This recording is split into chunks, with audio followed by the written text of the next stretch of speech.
Hello दोस्तों, स्वागत है आपका इस नई वीडियो में। इस वीडियो में हम आरआरबी एनटीपीसी के जो क्वेश्चंस आए हैं, जो आरआरबी एनटीपीसी 2019 के जो क्वेश्चंस आए हैं, वहां से मैंने कुछ क्वेश्चंस आपके लिए उठाए हैं। जो 2019 के जो क्वेश्चंस हैं, अगली बार से मैं याद लिख भी दिया करूंगा ये किस डेट को कौन सी शिफ्ट का क्वेश्चन है। तो यहाँ से कुछ क्वेश्चंस मैंने उठाए हैं और इन क्वेश्चंस को हम कैसे जल्दी आसानी से कर सकते हैं, इनमें ज्यादा टाइम नहीं लगाना हमको, जिससे हम अपने टाइम की सेविंग कर सकें, बहुत ज्यादा हमारा टाइम बचेगा भी। और आगे चल के इस प्रोसेस को जैसे जैसे आप फॉलो करोगे, इस प्रोसेस को अप्लाई करोगे पेपर में, तो लोगों का डाउट होता है कि सर टाइम नहीं बचा, हमारे पास टाइम नहीं बचा, तो शायद वो चीज आप उस चीज को अच्छे से कवर कर पाओगे कि हाँ टाइम कैसे हम मैनेज कर सकते हैं। कुछ क्वेश्चन आते हैं जो हमको डायरेक्ट कर सकते हैं, लेकिन इस वीडियो में मैं आपको कंसेप्ट से भी समझाऊंगा और शॉर्ट ट्रिक भी बताऊंगा आपको, और ऐसे आगे धीरे धीरे मैं आपको बताऊंगा। आप टॉपिक वाइज बोलोगे तो टॉपिक वाइज भी मैं आपको सब कुछ दे दूंगा। जैसे हमारे पास एक क्वेश्चन है, a sum of money at simple interest double itself in 5 years। ये कह रहा है कि सिंपल इंटरेस्ट पे कोई सम है, कितना है हमें नहीं पता, लेकिन वो अपने आप को डबल कर लेता है। तो इसको अगर आप फॉर्मूले से करोगे तो ये एक बहुत लॉन्ग प्रोसेस होगा। जो सिंपल इंटरेस्ट का फॉर्मूला होता है principal into rate into time, यानी कि मूलधन, ब्याज की दर और कितना समय और 100। तो हम इसको वहां से सोल्व करेंगे। आप बोलोगे मैं इसको ऐसे भी आपको सोल्व करके दिखा दूंगा। अब जैसे सिंपल इंटरेस्ट, ये क्वेश्चन से हम देखेंगे कि sum of money at simple interest double in 5 years, मतलब एक से दो हो रहा है। टाइम कितना दे रखा है उसने, 5 साल का दे रखा है। तो अगर हम इसको यहाँ से करेंगे तो एक से दो हो रहा है, मतलब इंटरेस्ट कितना मिल रहा है, एक मिल रहा है, कितने पे, एक पे मिल रहा है। तो मान लो एक पे उसको इंटरेस्ट मिल गया तो सिंपल इंटरेस्ट होगा एक, प्रिंसिपल हमने एक माना है, रेट का हमको पता नहीं और टाइम वो बोल रहे हैं कि 5 साल में। तो यहाँ से हम डायरेक्ट रेट निकाल लेंगे। अब इसको आप सोल्व करोगे तो रेट आ जाएगी आपकी 20%। यहाँ से इसको आप सोल्व करोगे तो अब हम आगे इसको सोल्व करेंगे कि रेट आ गई हमारी 20%। तो इसके बाद में अब दोबारा हम फॉर्मूला लगाएंगे। ये क्या पूछ रहा है कि सिंपल इंटरेस्ट इसको कितना चाहिए, कि ट्रिपल इटसेल्फ, मतलब अपने आप को 3 गुना कम कर लेगा। मतलब वो एक से अब 3 हो गया। तो अपना सिंपल इंटरेस्ट अब इसमें कितना हो गया, सिंपल इंटरेस्ट हो गया 2, यानी कि सिंपल इंटरेस्ट को 2 कब करेगा। प्रिंसिपल हमने उसका माना है 1, रेट हमारे पास 20 है, टाइम ही तो हमको निकालना है कितने टाइम में, बटे 100 कर देंगे इसको। इसको हम निकालेंगे यहाँ से और ये 10 हो जाएगा। यानी कि इसका जो टाइम आप इसको सोल्व करोगे तो टाइम अपने पास क्या निकलेगा, 10। तो हम इसको 10 टिक करेंगे, लेकिन क्या हमको इतना करने की जरूरत है, ये मैंने सिर्फ आपको समझाने के लिए कि हाँ हमको क्वेश्चन ऐसे करना है। अगर आप बेसिक कंसेप्ट से, अगर किसी को कंसेप्ट आता है तो वो उस कंसेप्ट को ऐसे सोल्व कर सकता है, लेकिन हमको ऐसे नहीं करना है। ये सिर्फ आपको एक समझाने के लिए दिया है। ये अप्रोच एग्जाम में हमको नहीं लगानी है। अप्रोच हमको डायरेक्ट क्या करनी है। पहली बात तो क्या है, सिंपल इंटरेस्ट है, वो हमको बोल रहा है कि वो एक से दो हो रहा है, डबल हो रहा है, और कितने टाइम में हो रहा है, 5 साल में। इसका मतलब क्या हुआ कि हर 5 साल में वो एक का जो ब्याज है वो ले रहा है, एक का कितने पे, एक पे ले रहा है हर 5 साल में। तभी तो एक से वो दो हो गए। इसका मतलब सिंपल इंटरेस्ट में रेट सेम होती है, मतलब जो इंटरेस्ट होता है वो सेम होता है हर साल, हर जो टाइम पीरियड टेन्योर वो देता है। तो एक से दो और दो से तीन, वो अगले दो से तीन ये भी एक लेगा, कितने टाइम मिलेगा, 5 साल मिलेगा। तो डायरेक्ट हमारा आंसर 10 ईयर यहाँ से निकल के आ रहा है। वो चीज मैंने आपको समझाने के लिए करी थी। इस तरीके से आपको सोल्व करना है, ना कि डायरेक्ट। हाँ, कंसेप्ट आपको एक बार पता होना चाहिए तो आप उसको आराम से सोल्व कर सकते हो। अगले क्वेश्चन पे आते हैं। हमारा अगला क्वेश्चन है average of 4 consecutive odd number. Odd number होता है विषम संख्या जो दो से भाग ना जाए। उसका चार लगातार विषम संख्याओं का सम कितना है, 24 है। तो हमको बताना है कि लार्जेस्ट कितना आएगा। इसका बिल्कुल बेसिक से भी इसको सोल्व करेंगे तो इसका बेसिक ही सही रहेगा। जैसे हमने मान लिया कि एक है, वैसे विषम संख्या क्या होती है, जैसे 3 हो गई, 5 हो गई, 7 हो गई, 9 हो गई। तो इस तरीके से आप इसको देखोगे कि इनमें गैप कितने का है, दो दो का गैप आ रहा है। एक को हमने x मान लिया तो अगली को हम मानेंगे x+2, उससे अगली को मानेंगे x+4 और उससे अगली को मानेंगे x+6। x+6 ये कह रहा है उनका एवरेज। एवरेज मतलब क्या होता है, टोटल जितने नंबर हैं और उसमें जितनी उनकी संख्या है उनसे अपन भाग करते हैं तो कितने हो गए, 1 2 3 4 है, और इसको हम 4 से भाग करेंगे, और इसको ये दे रखा है हमको 24। तो यहाँ से हम इसको सोल्व करेंगे सबसे पहले। तो सोल्व करेंगे तो ये कितना आएगा अपना, 4x+6, 4 10 और 2 12 बराबर, ये आ जाएगा अपना 96। तो यहाँ से इस चीज को सोल्व करेंगे तो 4x की वैल्यू कितनी आ जाएगी अपनी, 84 आ जाएगी। 12 इधर जाके इसमें माइनस हो जाएगा। तो यहाँ पे x की वैल्यू कितनी आ जाएगी अपनी, x की वैल्यू आ जाएगी 24। क्वेश्चन में पूछा क्या है, 21 सॉरी, क्वेश्चन में पूछा क्या है, फाइंड द लार्जेस्ट नंबर। तो x की वैल्यू 21 आ गई, मतलब x की वैल्यू ये है। लार्जेस्ट ओड नंबर हमने क्या निकाला था, x+6, यही तो सबसे बड़ा है। तो इसमें 6 जोड़ देंगे तो ये वैल्यू आ जाएगी 27। तो ये वैल्यू होगी हमारी, ये हमारा आंसर होगा। ये आरआरबी एनटीपीसी 2019 के क्वेश्चन से डायरेक्ट जो क्वेश्चन आए हैं मैंने वहीं से उठाए। अगली बार से मैं आपको बता भी दूंगा कौन से शिफ्ट में आए हैं। और आप बोलोगे सर हमको चैप्टर वाइज बताओ, तो चैप्टर वाइज भी बता दूंगा मैं आप लोगों को। और इसमें लगभग हर टाइप के क्वेश्चन है, मैंने सभी क्वेश्चन उठाए हैं हर चैप्टर से लगभग। जैसे ये अपना नंबर सिस्टम का हो गया, ये हो गया अपना इंटरेस्ट का, सिंपल इंटरेस्ट का। ये अपना प्रॉफिट लॉस का एक क्वेश्चन है, इसको देखो आराम से। If the selling price of 10 article is equal to cost price of 11 article, then the gain और लॉस। मतलब 10 आर्टिकल का सेलिंग प्राइस और 11 का कॉस्ट प्राइस बराबर है। कुछ नहीं करना है, इसको डायरेक्ट लिखना है कि 10 का तो selling price 10 SP is equal to 11 CP. Selling price होता है विक्रय मूल्य, कॉस्ट प्राइस होता है क्रय मूल्य। और हम प्रॉफिट या लॉस किस पे निकालते हैं, हमेशा क्रय मूल्य पे निकालते हैं, यानी कि कॉस्ट प्राइस पे निकालते हैं। तो यहाँ से हम कॉस्ट प्राइस और सेलिंग प्राइस का रेशियो निकालेंगे, 10/11। कॉस्ट प्राइस को हमेशा नीचे लिखना है आपको,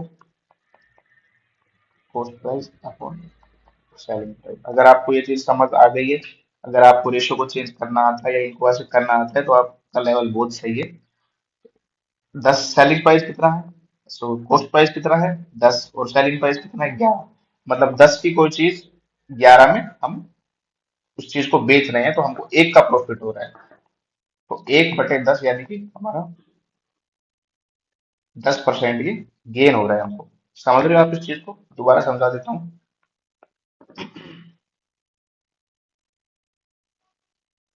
इस चीज को मैं एक बार आपको दोबारा समझा देता हूँ।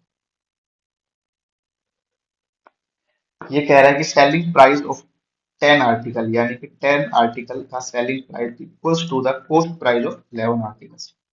यहाँ से रेशियो हमको निकालना है selling price upon cost price, जिसमें 11/10। अब शायद थोड़ा सही समझ में आ जाएगा आपका कि 10 की चीज है उसको हम 11 में बेचते हैं, हमको प्रॉफिट कितना हो रहा है, 1 पे हो रहा है। कितने पे हो रहा है, 10 पे, तो 1/10। इसको फिर ऐसे शो करके निकालते हैं, ये बहुत कॉमन सी चीज है, तो ये चीज मैं आपको नहीं बताया। तो 10% का हमको उसमें प्रॉफिट हो रहा है जब हमारा selling price 10 SP to 11 CP. तो ये ऐसे है, इसका 10% का आपको प्रॉफिट हो रहा है। देखिए सिंपल इंटरेस्ट और कंपाउंड इंटरेस्ट का एक डिफरेंस के ऊपर फॉर्मूला है, डिफरेंस के ऊपर एक क्वेश्चन है, इसको कैसे करेंगे अपन। इसमें आपको अगर बेसिक से चीज पता होगी तो आप इसको डायरेक्ट शॉर्ट टिक करके आगे निकल जाएंगे। लेकिन मैं ठीक है, पहली क्लास से धीरे धीरे आपको बताऊंगा कि आपको क्वेश्चन को कैसे अटेम्प्ट करना है। ये कह रहा है कि हमारे पास प्रिंसिपल है 5,000 रुपए का, और टाइम है हमारे पास 2 साल का, और रेट है हमारे 10%। आप रेट से और 10% से अगर आप कंसेप्ट क्लियर है, तो आप 20 और 21, आप ये डिफरेंस तुरंत निकाल के इसका 1% निकाल के आप आगे चले जाओगे। लेकिन वो आप अभी, अगर आपके कंसेप्ट धीरे धीरे अगली क्लासों में आपको भी पता चल जाएगा कैसे होगा क्या होगा। अभी आप इसको बेसिक से समझाता हूँ मैं आपको कि बेसिक से कैसे ये क्वेश्चन सोल्व होगा। तो सबसे पहले तो वो हमको बोल रहा है कि सिंपल इंटरेस्ट और कंपाउंड इंटरेस्ट का डिफरेंस पूछ रहा है for 2 years eight 10% per annum. आपको पता है कि 10 साल पे 10% जो इसकी रेट है, तो इसको अगर आप बेसिक से करोगे तो वही जो मैंने फॉर्मूला बताया PRT/100, ये आपको पता होगा। तो सिंपल इंटरेस्ट ही निकालना है, प्रिंसिपल अपना कितना है 5,000 है, रेट भी दे रखी है, टाइम भी दे रखा है बटे 100। तो इसको हम डायरेक्ट सोल्व करेंगे। तो ये हमारा सिंपल इंटरेस्ट कितना आ जाएगा 2 साल के लिए, 1,000 रुपए हमारा सिंपल इंटरेस्ट आ जाएगा। अब ये बोल रहे हैं कि सिंपल इंटरेस्ट और कंपाउंड इंटरेस्ट, तो अब हमको कंपाउंड इंटरेस्ट निकालना पड़ेगा। कंपाउंड इंटरेस्ट आप लोग कैसे निकालते हो, अगर आप अमाउंट का फॉर्मूला होता है प्रिंसिपल इंटू 1+R/100 इंटू, तो यहाँ से आप अमाउंट का निकाल दो। लेकिन अगर आपको पता हो, अगर आपको ये 10, 10 और 1 ये पता है आपको, तो ये यहाँ से आराम से आप निकाल सकते हो इस चीज को। तो ये 2100 आएगा, और ये सॉरी 1100 आएगा, और ये 1,000 है, और ये लगभग 100 का अंतर आ जाएगा। तो ये हमारा डिफरेंस आ जाएगा। ये चीज मैं आपको समझाना चाहता हूँ कि कैसे इस चीज को करना है। थोड़ा सा इसको हल्का सा एक बार टाइम दीजिए आप, इस चीज को मैं अभी बता देता हूँ आपको। जैसे हमारे पास 1,000 रुपए है, इस चीज को ऐसे समझे, थोड़ा सा इसको सिंपल बने, और 10% हमारे पास रेट है। तो सिंपल इंटरेस्ट तो हमको पता है कि हर साल 10% के हिसाब से 100 लगेगी, पहले साल में 100, दूसरी साल में 100, तीसरी साल में 100। तो इसमें कोई दिक्कत नहीं है, ये सिंपल इंटरेस्ट होगा। सिंपल इंटरेस्ट 100 हर जितने भी टाइम हो उसको, इसीलिए हम इसको जितना प्रिंसिपल रेट है टाइम में मल्टीप्लाई करके इस चीज को हम निकाल देते हैं। कंपाउंड इंटरेस्ट में क्या है, जैसे 1000 रुपए, 1000 रुपए पे पहले साल कितना लगेगा, 10% के हिसाब से, ये 10% के हिसाब से आपके पास लगेगा पहले साल का सिंपल कंपाउंड इंटरेस्ट 100 रुपए। पहले साल सिंपल इंटरेस्ट और कंपाउंड इंटरेस्ट सेम होता है। तो अगर कभी वो फर्स्ट ईयर में डिफरेंस पूछे तो बिल्कुल जीरो आएगा, क्योंकि पहले साल में कुछ नहीं है। दूसरे साल में क्या होता है कि जो 1000 पे तो लगेगा लगेगा, कंपाउंड इंटरेस्ट की बात कर रहा हूँ मैं, सीआई की बात कर रहा हूँ। और उसके बाद जो फर्स्ट ईयर में 100 पे जो 100 जो इंटरेस्ट आया था हमारा, उसके ऊपर भी 10% के हिसाब से लगेगा, यही डिफरेंस आता है। तो ये फर्स्ट ईयर का है, तो फर्स्ट ईयर में 1000 पे कितना लगेगा, 10% के हिसाब से 100 लगेगा। सेकेंड ईयर में 1000 पे लगेगा, इस 1000 पे तो 10% के हिसाब से 100 लगेगा। लेकिन जो फर्स्ट ईयर का जो हमारे पास इंटरेस्ट आया था उसके ऊपर भी 10% लगेगा, तो इसका कितना होगा, ये होगा आपका 10। 100 का 10%, 10, तो टोटल हमारा 2 साल का कंपाउंड इंटरेस्ट कितना हो गया, 210 रुपए हो गया। जबकि हमारा सिंपल इंटरेस्ट कितना था, सिर्फ 200 रुपए था। इसका अगर वो डिफरेंस आपसे पूछे तो 10 उसका डिफरेंस आएगा। तो मैं आपको ये चीज समझाना चाह रहा हूँ कि सिंपल इंटरेस्ट हर साल बराबर सेम होता है, हर साल। कंपाउंड इंटरेस्ट पहले साल सिंपल इंटरेस्ट के बराबर होता है। उसके बाद जो कंपाउंड इंटरेस्ट लगता है वो पहले साल पे जो ब्याज लगा है उस पे भी लगेगा। तो जैसे अभी हमारा 1000 रुपए आ गया सिंपल इंटरेस्ट इस क्वेश्चन के हिसाब से। और अगर आपको डायरेक्ट पता होगा तो ये चीज आप बहुत अच्छे से कर लोगे, डायरेक्ट आंसर निकाल सकते हो आप। इसलिए मैं थोड़ा समझा रहा हूँ, इसलिए टाइम लग रहा है आपको। जैसे ये क्वेश्चन आ जाएंगे तो आप बिल्कुल टाइम में लगाओगे। तो हमारा सिंपल इंटरेस्ट कितना आया था, 2 साल का हमारा सिंपल इंटरेस्ट आया था 1000 रुपये। अब हमको निकालना है कंपाउंड इंटरेस्ट। कंपाउंड इंटरेस्ट निकालना है तो हमारे पास कितना है, प्रिंसिपल अमाउंट कितना है, 5000 रुपये। तो रेट कितनी है, 10% है। 10% है तो पहले साल कितना लगेगा, 500 लगेगा। दूसरे साल कितना लगेगा कंपाउंड इंटरेस्ट, इस 5000 पे तो वापस 500 लगेगा। तो इस 5000 पे 500 लगेगा, और इस 500 पे जो दूसरे साल में लगेगा, क्योंकि ब्याज के ऊपर ब्याज होता है कंपाउंड इंटरेस्ट, तो वो कितना लगेगा, 50 लगेगा। तो ये अपना 1050, 1050 रुपये। और हमारा सिंपल इंटरेस्ट कितना आया था, 1000 रुपये। तो इनका डिफरेंस कितना है, 50 रुपये डिफरेंस है। तो ये 100 नहीं आएगा, ये 50 रुपये इसका आंसर आएगा। अब इसको देखो डायरेक्ट कैसे करना है, जब आप रेट आपको पता होगी। 2 साल के लिए 10% के हिसाब से रेट कितनी आ जाएगी, 20% आ जाएगी। और 2 साल के लिए 10% के हिसाब से कंपाउंड इंटरेस्ट की रेट कितनी आ जाएगी, 21% रेट आ जाएगी। ये आपको पता चलेगा, धीरे धीरे मैं आपको समझाऊंगा। तो आप जब डायरेक्ट करोगे तो ये 20% और 21% यानी कि 1%। तो जो 1% का अपन डिफरेंस निकालेंगे वो अपना डायरेक्ट आंसर यहाँ पे आ जाएगा। अभी टाइम लगेगा, इसलिए मैं आपको धीरे धीरे बताऊंगा, एक दिन सब कुछ बता दूंगा तो आप लोगों को बहुत दिक्कत आएगी।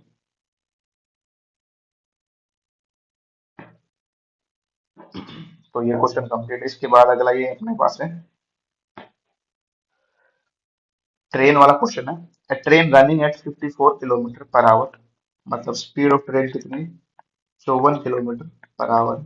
और वो कह रहा है कि 20 सेकंड में एक प्लेटफॉर्म को वो, एक 200 मीटर के प्लेटफॉर्म को वो पार कर देती है। तो लेंथ ऑफ द ट्रेन बताओ। तो ये अपने को बोल रहा है कि जो ट्रेन है उसकी स्पीड कितनी है, 54 किलोमीटर पर आवर। 20 सेकंड में वो एक 200 मीटर के प्लेटफॉर्म को क्रॉस कर रही है।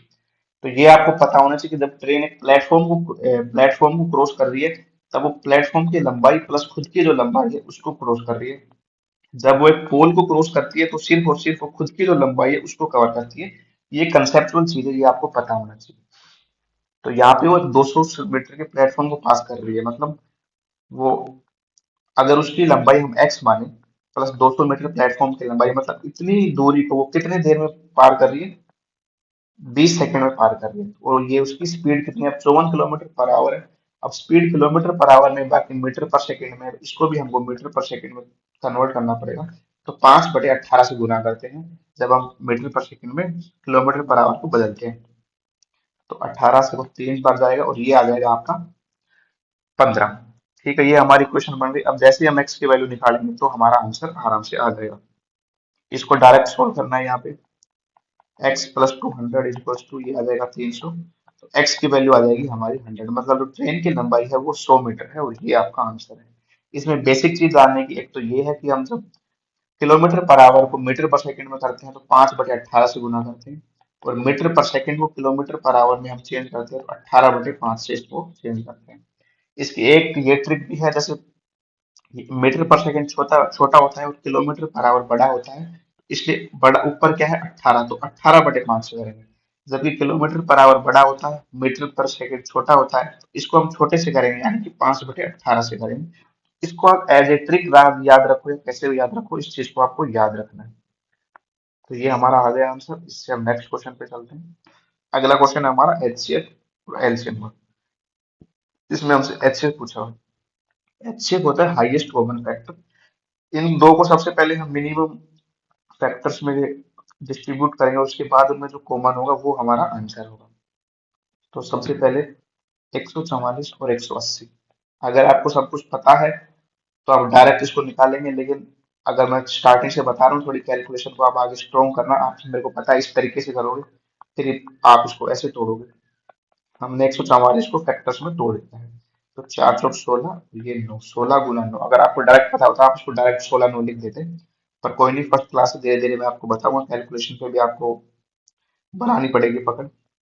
अब इसको आप कैसे लिखोगे, जैसे बहुत से लोग मैंने देखा है उसको ऐसे लिखते हैं,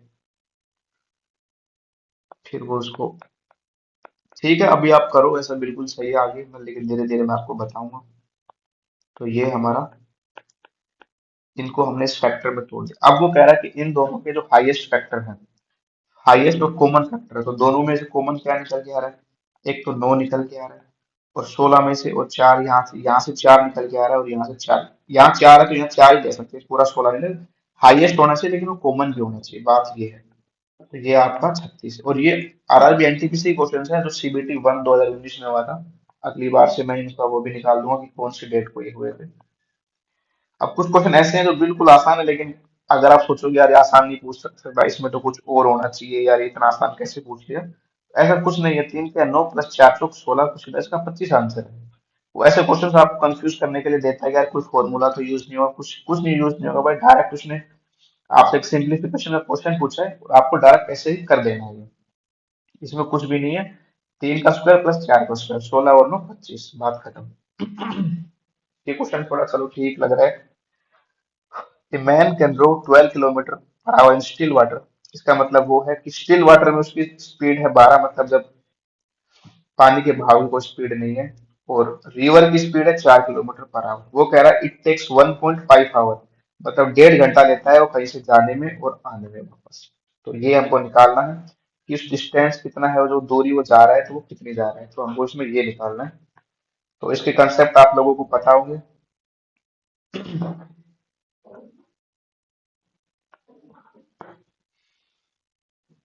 चलो ठीक है, इसको शुरू से करके मैं आपको बिल्कुल धीरे से समझाता हूँ। जैसे जब हम पानी के साथ चलते हैं, पानी की जिस दिशा में पानी जा रहा है उसी दिशा में हम जाते हैं, तो हम स्पीड को आपस में ऐड कर देते हैं, क्योंकि हमारी जो स्पीड से चल रही है और जो रिवर की स्पीड है वो भी उसमें ऐड हो जाती है, तो हमारी स्पीड ज्यादा होती है। बल्कि जब हम पानी के अपोजिट दिशा में जाते हैं, जैसे पानी इस तरफ जा रहा है हम इस तरफ आ रहे हैं, तो पानी की स्पीड प्लस हमारी जो स्पीड होती है वो आपस में माइनस हो जाती है, सब्ट्रैक्ट हो जाती है। ये आपको एक कंसेप्ट हल्का सा इसके लिए पता होना चाहिए। अब ये हमको बोल रहा है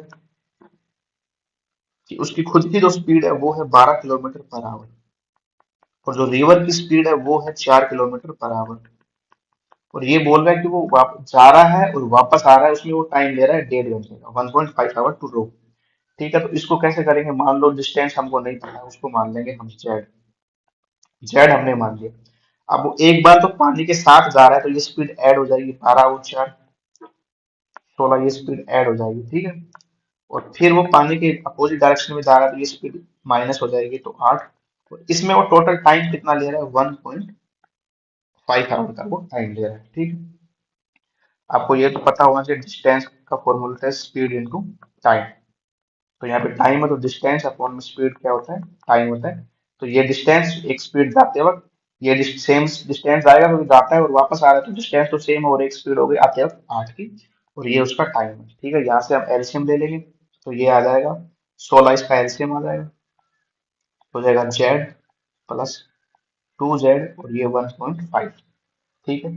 तो यहाँ से हमारा आ गया 3z 16 को 1.5 से करेंगे। अब इसको आप लोग कैसे करते हो मेरे को पता नहीं है, लेकिन चलो मैं आपको बता देता हूँ। इसको एक बार आप पॉइंट्स को भूल जाओ। 16 15 12 या 15 16 12, आप इसको ऐसे मान लो, जल्दी कैलकुलेशन की बात कर रहा हूँ मैं। तो 15 का स्क्वायर हमको पता है, 15 को 15 बार हम करते हैं तो कितना होता है? 225। और एक बार और है, मतलब एक बार और 15 ऐड करो तभी तो 16 होगा। तो ये कितना आ जाएगा? ये आ जाएगा अपना 240। ठीक है, और अभी पॉइंट था तो ये हम यहाँ पे पॉइंट लगा लेंगे, तो ये वैल्यू आ जाएगी 24। 3 जेड की वैल्यू है 24, तो जेड की वैल्यू आ जाएगी 8। मतलब टोटल वो जो जा रहा है वो तो 16 जा रहा है, लेकिन 8 तो जा रहा है और 8 वो वापस आ रहा है, तो डिस्टेंस हमारे पास उसका 8 हो गया। इस तरीके से आपको ये क्वेश्चन करना है। पेरीमीटर का मतलब आगे से मैं हिंदी में भी क्वेश्चन डालूंगा, ताकि हिंदी मीडियम वालों को कोई दिक्कत नहीं आए। If the perimeter of A square is 48 centimetre, square क्या होता है? वर्ग को बोलते हैं स्क्वायर, जिसके चारों साइड बराबर होती है। तो इसका परिमाप क्या होता है? 4x होता है। परिमाप का मतलब इसके चारों तरफ जो अगर ये बाउंड्री करनी हो तो जो कितनी लंबाई की वो बाउंड्री होगी उसको बोलते हैं परिमाप। तो ये होता है 4x = 48 सेंटीमीटर। तो x की वैल्यू आ जाएगी अपने पास 12। ठीक है। अब उसका एरिया पूछा। एरिया ऑफ स्क्वायर का फॉर्मूला क्या होता है? साइड का स्क्वायर, यानी कि एक्स स्क्वायर। तो 12 का स्क्वायर 144। ये क्वेश्चन देखो एनटीपीसी में क्वेश्चन आए हुए हैं ये सारे, मैं आपको अगली बार से बता भी दूंगा कि कहाँ से ये क्वेश्चन आए हुए हैं। ठीक है, तो पेरीमीटर ऑफ द स्क्वायर आपने इसने पूछा है, तो 4x = 48, इसको डायरेक्ट निकाल सकते हो आप। मतलब पेन उठाने की जरूरत नहीं है, मैं अभी समझा रहा हूँ, आगे धीरे धीरे आपको बताऊंगा कि ये क्वेश्चन कैसे करने हैं आपको। Sum of interior angle of hexagon. Hexagon मतलब कोई भी एक पॉलीगन होता है। पॉलीगन होता है जिसकी मल्टीपल साइड हो, जिसमें अब ये आपसे पूछ रहा है कि इंटीरियर एंगल मतलब अंदर के जो उसके कोण होते हैं, उसको वो होता है। ये जैसे आप इसको ऐसे मान लो, ये आपका एक हेक्सागन है जिसमें 6 साइड है। हेक्सागन का मतलब 6 साइड होती हैं जिसमें। तो ये हमसे पूछ रहा है कि सम, इनका जो इंटीरियर एंगल है उसका सम क्या होता है। अगर आपको फॉर्मूला पता है तो आप इसको डायरेक्ट कर लोगे, अगर फॉर्मूला नहीं पता तो आपकी दिक्कत आएगी। इसका डायरेक्ट फॉर्मूला होता है, एक मिनट, इसको थोड़ा सा